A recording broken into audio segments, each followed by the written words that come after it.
आदाब, आप देख रहे हैं सीमांचल बुलेटिन। आज के बुलेटिन के अंत में पुणे एयरपोर्ट से जुड़ी एक विस्तृत ग्राउंड रिपोर्ट होगी, लेकिन उससे पहले सुनिए 24 जून की कुछ महत्वपूर्ण खबरें।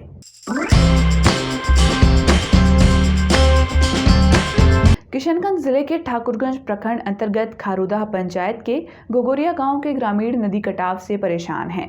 इस गांव में मेची नदी और कनकई नदी का मिलाप होता है। दोनों नदियों का जलस्तर घटने से कटाव तेज हो गया है। इससे गांव की मस्जिद भी खतरे में पड़ गई है। पिछले वर्ष नदी के कटाव से दर्जनों ग्रामीण गांव छोड़कर पलायन कर चुके हैं।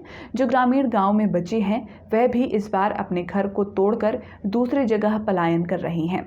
ग्रामीणों ने कटाव निरोधी कार्य करवाने की मांग कर कहा कि अगर समय रहते जिला प्रशासन के द्वारा कोई ठोस कार्य नहीं हुआ तो लगभग 400 घरों के लोग बेघर हो जाएंगे। साथ ही ग्रामीणों ने चेतावनी देते हुए कहा कि अगर 2 दिनों के अंदर नदी में कटाव निरोधी कार्य नहीं किया गया तो उग्र आंदोलन किया जाएगा। जबकि जिला पदाधिकारी ने कहा कि इस वर्ष जिला प्रशासन पूरी तरह से मुस्तैद है। जल निस्सरण विभाग के कार्यपालक अभियंता द्वारा जिले के प्राय कटाव क्षेत्रों में प्रोटेक्शन कार्य किया जा रहा है। छोटे कटाव क्षेत्रों में मनरेगा के तहत कार्य करवाया जा रहा है और गोगरिया गांव के लिए अधिकारियों को निर्देश दिया गया है कि जल्द वहां भी प्रोटेक्शन कार्य शुरू किया जाए। बाढ़ की दस्तक के साथ कटिहार जिले में महानंदा नदी का पानी बढ़ने लगा है। बाढ़ के दौरान सबसे बड़ी परेशानी लोगों को आश्रय स्थल के रूप में होती है। इसी को लेकर बिहार सरकार पॉलीथीन व्यवस्था को दुरुस्त करने में लगी है। इसी कड़ी में कटिहार अनुमंडल परिसर से आपदा विभाग द्वारा ट्रैक्टरों में लाद कर बाढ़ग्रस्त इलाकों से जुड़े प्रखंडों और पंचायतों में पॉलीथीन भेजी जा रही है, ताकि विस्थापित होने की स्थिति में इससे लोगों को आश्रय स्थल के रूप में सहारा मिल सके।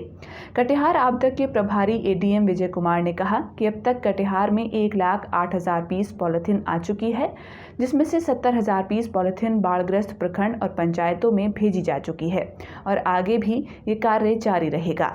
फॉरबिसगंज थाना क्षेत्र में दिन दहाड़े 2 लूटकांड और फरगामा थाना क्षेत्र में 2 दिन पहले दवा व्यवसायी के टेम्पो ड्राइवर को गोली मारकर लूट का प्रयास करने वाले गिरोह का अररिया जिला पुलिस ने खुलासा किया है। मामले में पुलिस ने गिरोह के 8 सदस्यों को गिरफ्तार किया है, जिसमें से 6 सदस्य सुपौल जिले से, बाकी के 2 अररिया जिले से हैं। फॉरबिसगंज थाने में प्रेस कॉन्फ्रेंस कर एसपी अशोक कुमार सिंह ने इसकी जानकारी दी।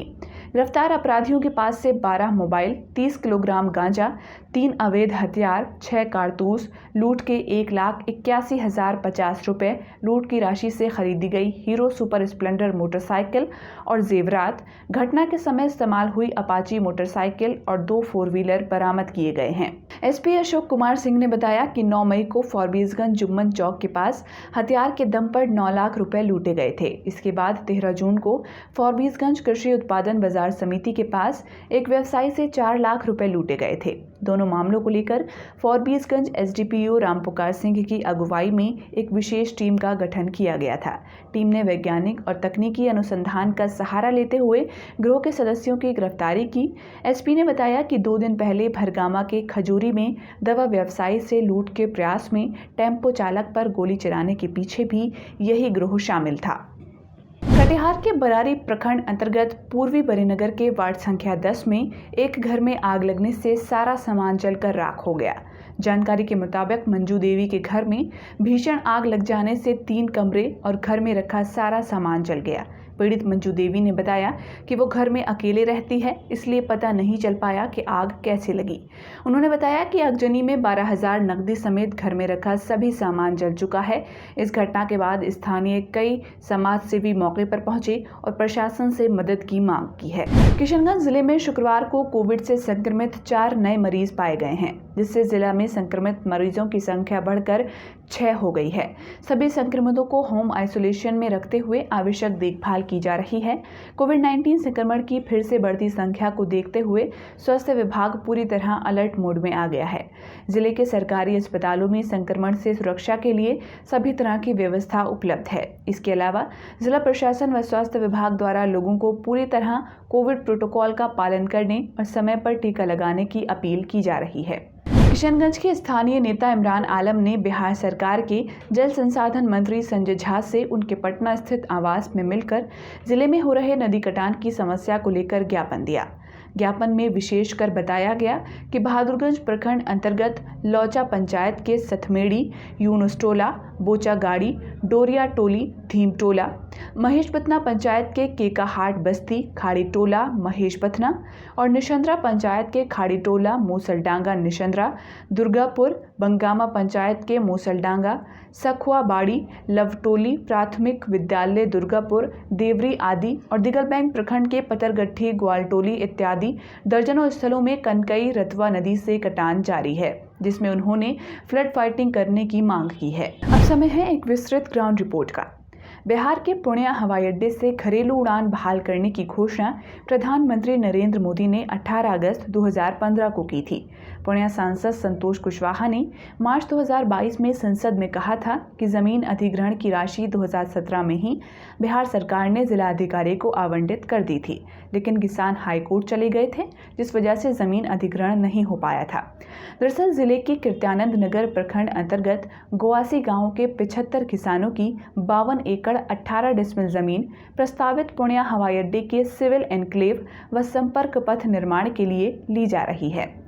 पुणे के तत्कालीन जिला पदाधिकारी राहुल कुमार द्वारा ट्विटर पर शेयर की गई जानकारी के अनुसार 25 अप्रैल 2022 को भूमि अधिग्रहण की प्रक्रिया पूरी कर ली गई है, लेकिन जिन किसानों की सिंचित बहुफसली जमीन अधिग्रहण कर सरकार पुणे एयरपोर्ट के ख्वाब को पूरा करना चाह रही है, उनकी जुबान पर अब भी एक ही वाक्य है, जान देंगे पर जमीन नहीं देंगे।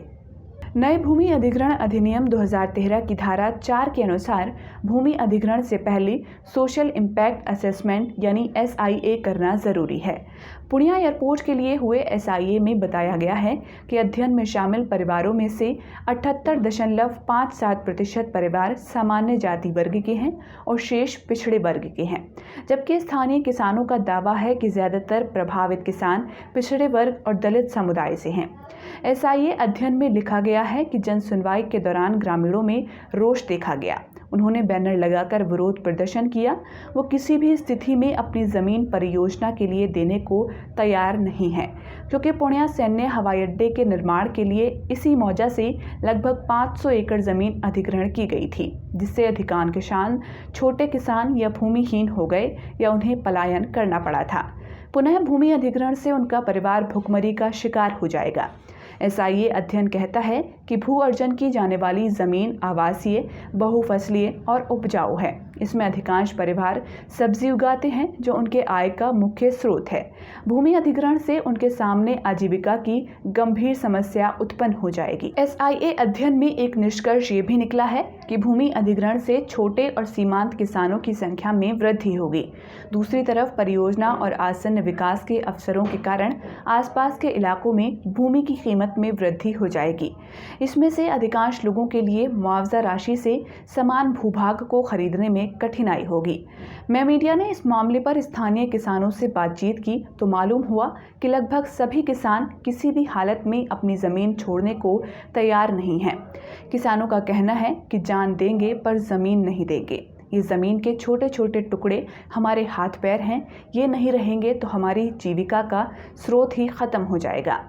साथ ही सरकार द्वारा ज़मीन के बदले मुआवजा देने की बात किसान करना ही नहीं चाहते, क्योंकि उन्हें सरकार से उचित मुआवजे की कतई उम्मीद नहीं है। फिलहाल किसानों को बेघर होने और अपने खेती की ज़मीन छीनने का डर सता रहा है। इसके बाद मैं मीडिया ने मामले को लेकर पुणे जिला प्रशासन के कई आला अधिकारियों से बात करने की कोशिश की, लेकिन सभी ने इस पर कुछ भी कहने से इनकार कर दिया। फिलहाल किसानों का कहना है कि 17.8 एकड़ जमीन के अधिग्रहण के विरोध में 10 किसानों की एक याचिका अब भी हाईकोर्ट में पेंडिंग है। साथ ही किसानों ने DM के नोटिफिकेशन के विरुद्ध भी एक याचिका दायर की है। उन्होंने बताया कि कोई भी जिला पदाधिकारी 50 एकड़ से ज़्यादा भूमि अधिग्रहण का नोटिफिकेशन जारी नहीं कर सकता है। इस पर पूरी वीडियो रिपोर्ट आप हमारे YouTube चैनल पर देख सकते हैं। साथ ही इसकी टेक्स्ट स्टोरी आप हमारी वेबसाइट mymedia.in पर भी पढ़ सकते हैं।